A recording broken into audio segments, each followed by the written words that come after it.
up till this point, we were, I guess you'd call city kids, right? I mean, I'd done the horse thing and I'd had started to build that repertoire of experience, but we were still very much green in the ways of agriculture in the world as far as that goes. So we knew we wanted the kids, but we didn't want the minivan or the house in town. And so we were like, well, what else is there? There is no other path, especially since we come from a pretty conventional families and everyone around us was very much happy to be plugging along that prescribed trail. I didn't know I wanted a homestead. I didn't know what homesteading was back then. I didn't want to be a farmer. I didn't really care about gardening. I just wanted a place to keep the horses. I didn't want to put them in a stable. I wanted them on my property because ever since I was a little girl, it was my dream to look out the window and my horses, right out there. Well, we wanted to have a place of our own that was still had that element of rawness to it.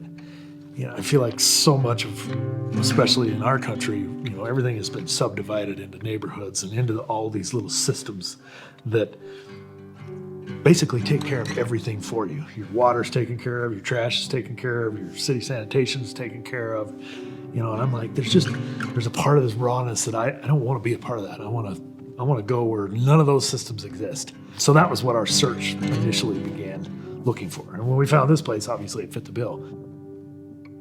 The house had been recently remodeled, but everything around it you could just tell it was overgrown and hadn't been taken care of.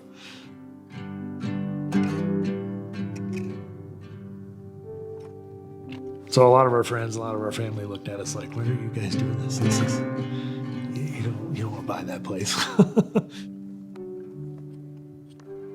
So we had bought this land for our horses, and then not too long into that, we decided it needed to be semi-productive just to make ourselves sleep better at night.